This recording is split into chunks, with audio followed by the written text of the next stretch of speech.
Hello student, कैसे हो आप लोग और कैसे चल रही है आप लोगों की तैयारी। आज के इस वीडियो में हम कक्षा 12 हिंदी का महत्वपूर्ण बहुविकल्पीय प्रश्न लेकर आए हैं, जो आपके बोर्ड एग्जाम में बार बार आने वाले ये सभी प्रश्न हैं जो आज हम इस वीडियो में बताने वाले हैं। तो वीडियो बहुत ही ज़्यादा इंपॉर्टेंट है आप सभी के लिए। 10 नंबर आप लोग बहुविकल्पीय में पाना चाहते हैं तो आज के इस वीडियो को शुरू से लेकर लास्ट तक देखिए। चलिए देखते हैं एक एक करके सारे प्रश्नों को।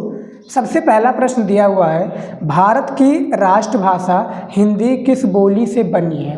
तो जो भारत की राष्ट्रभाषा हिंदी है ये किस बोली से बनी है ये आपको बताना है। ऑप्शंस में दिया हुआ है 4 ऑप्शंस। ए है आपका अवधी, खा है आपका ब्रजभाषा, गा खड़ी बोली या घा बुंदेली। तो इनमें से जो भारत की राष्ट्रभाषा ये किस भाषा से बनी हुई है, तो पहले का जो राइट आंसर खड़ी बोली इसका करेक्ट आंसर हो जाएगा, यानी खड़ी बोली से भाषा जो राष्ट्रभाषा हिंदी है ये बनी हुई है। ठीक है, तो पहले का आपका गा राइट आंसर हो जाएगा। दूसरा क्वेश्चन है कि 84 वैश्वन की वार्ता के रचयिता हैं। जो 84 वैश्वन की वार्ता के जो रचयिता हैं ये कौन है आपको बताना है। नाभादास, गोकुलनाथ, विट्ठलनाथ या छीत स्वामी। तो दूसरे का राइट आंसर आपका खा हो जाएगा, गोकुलनाथ इसके करेक्ट आंसर हो जाएंगे। चलिए देखते हैं अगला क्वेश्चन। 3 नंबर देखिए। 3 नंबर क्वेश्चन दिया हुआ है कि माधव विलास के लेखक कौन है। ऑप्शंस में आप देख सकते हैं 4 ऑप्शंस दिए हुए हैं। बोर्ड परीक्षा में भी ऐसे ही 4 ऑप्शंस आपको दिए जाएंगे। जिस तरह से मैं एक सही विकल्प चुनकर आपको बता रहा हूं, आपको भी एक सही विकल्प चुनकर कॉपी में लिखना होगा। तीसरा क्वेश्चन है कि माधव विलास के लेखक हैं। तो जो माधव विलास के लेखक हैं वो कौन हो जाएंगे। राजा लक्ष्मण सिंह, गोकुलनाथ, लल्लू लाल या सदा सुखलाल। तो तीसरे क्वेश्चन का गा राइट आंसर हो जाएगा, लल्लू लाल इसका करेक्ट आंसर हो जाएगा, यानी तीसरे का गा ऑप्शन बिल्कुल सही है। ठीक है, चलिए देखते हैं अगला क्वेश्चन। 4 नंबर क्वेश्चन देखिए कि ब्राह्मण पत्रिका प्रकाशित हुई थी। तो ब्राह्मण पत्रिका किस युग में प्रकाशित हुई थी। ये काफ़ी इंपॉर्टेंट क्वेश्चन से बोर्ड परीक्षा में हर वर्ष पूछा जाता है ब्राह्मण पत्रिका से रिलेटेड।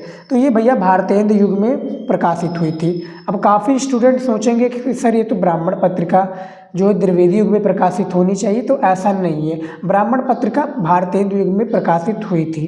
तो 4 नंबर का आपका गा ऑप्शन बिल्कुल सही हो जाएगा। अगला क्वेश्चन देखिए 5 नंबर। महावीर प्रसाद द्विवेदी लेखक हैं। तो जो महावीर प्रसाद द्विवेदी जी लेखक हैं वो किस युग के हैं ये आप लोगों को बताना है। शुक्ल युग के, द्विवेदी युग के, प्रेमचंद युग के या भारतेंदु युग के। तो इनमें से जो करेक्ट आंसर यानी सही विकल्प हो जाएगा वो द्विवेदी युग हो जाएगा।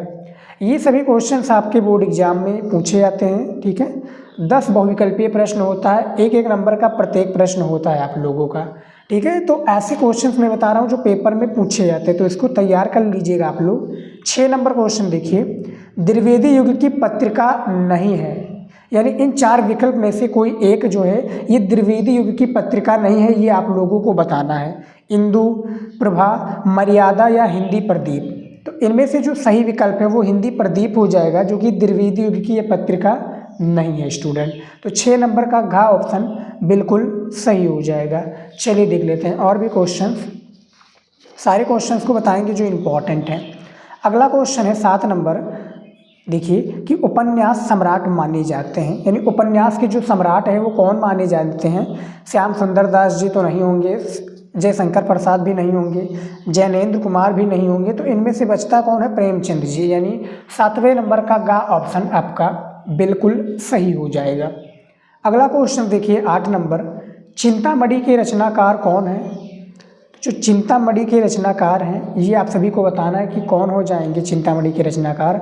महावीर प्रसाद द्विवेदी जी, हजारी प्रसाद द्विवेदी, रामचंद्र शुक्ल या विनोबा भावे।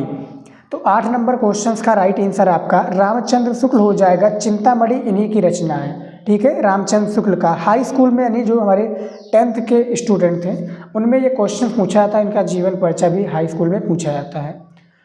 उसके बाद में देखिए 9 नंबर क्वेश्चन। राम वृक्ष बेनीपुर का उपन्यास है। तो इनमें से जो राम वृक्ष बेनीपुर है इनका उपन्यास कौन सा हो जाएगा। सप्त सिंधु तो होगा नहीं, सिंह सेनापति भी नहीं होगा, विवर्त भी नहीं होगा, बचता कौन है, पतितों के देश में। ठीक है, ये राम वृक्ष बेनीपुर का उपन्यास है, रचना भी कह सकते हैं। पेपर में पूछे जाते हैं, 100% पेपर में आपके बोर्ड एग्जाम में पूछे जाते हैं। अगला क्वेश्चन देखिए 10 नंबर। देखिए त्यागपत्र के रचनाकार हैं, जो त्यागपत्र के रचनाकार हैं कौन हो जाएंगे, वासुदेव शरण अग्रवाल जी, जैनेन्द्र कुमार, भगवती चरण वर्मा या उपेंद्र नाथ अस्क। तो त्यागपत्र के जो रचनाकार हैं वो जैनेन्द्र कुमार बिल्कुल सही आंसर हो जाएंगे। 10 नंबर का खा ऑप्शन सही है। ठीक है, ये क्वेश्चंस को आप लोग लिखना चाहे तो लिख सकते हैं, नहीं तो एज इट इज जैसे छोड़ दीजिए क्योंकि क्वेश्चंस आएगा। 11 नंबर क्वेश्चन देखिए, डॉक्टर हजारी प्रसाद द्विवेदी निबंधकार हैं। तो जो डॉक्टर हजारी प्रसाद द्विवेदी जो हैं ये निबंधकार किस युग के हैं ये आप सभी को बताना है। तो शुक्ल युग के हो जाएंगे, भारतेंदु युग के, शुक्लोत्तर युग के या द्विवेदी युग के। तो 11 नंबर का आपका गा हो जाएगा शुक्लोत्तर युग हो जाएगा, जो कि डॉक्टर हजारी प्रसाद द्विवेदी जी किस युग के हैं, शुक्लोत्तर युग के। ठीक है, अब आप लोग सोचेंगे यहाँ पर सर द्विवेदी जी हैं हजारी प्रसाद द्विवेदी, तो द्विवेदी युग होना चाहिए, तो ऐसा नहीं है। यहाँ पर क्या पूछा गया किस युग के, तो वो आपका शुक्लोत्तर युग करेक्ट आंसर है। 12 नंबर क्वेश्चन देखिए, ये और वे संस्मरण के लेखक हैं। तो ये और वे संस्मरण के जो लेखक हैं वो आपके राइट आंसर हो जाएंगे जैनेन्द्र कुमार, यानी 12 नंबर का ऑप्शन आपका बिल्कुल सही हो जाएगा। चलिए देख लेते हैं और भी क्वेश्चंस। यहाँ पर देखिए अगला क्वेश्चन दिया हुआ है 13 नंबर कि संस्कृति के 4 अध्याय के रचनाकार कौन है। इन चारों में से कोई एक विकल्प चुनकर आपको बताना है कि ये इसका राइट आंसर हो जाएगा। तो 13 नंबर का ऑप्शन यानी रामधारी सिंह दिनकर इसके सही विकल्प हो जाएंगे। ठीक है, अगला क्वेश्चन देख लेते हैं 14 नंबर। देखिए रानी नागफनी की कहानी के लेखक हैं कौन हो जाएंगे, यशपाल, महादेवी वर्मा, जैनेन्द्र कुमार या हरिशंकर परसाई।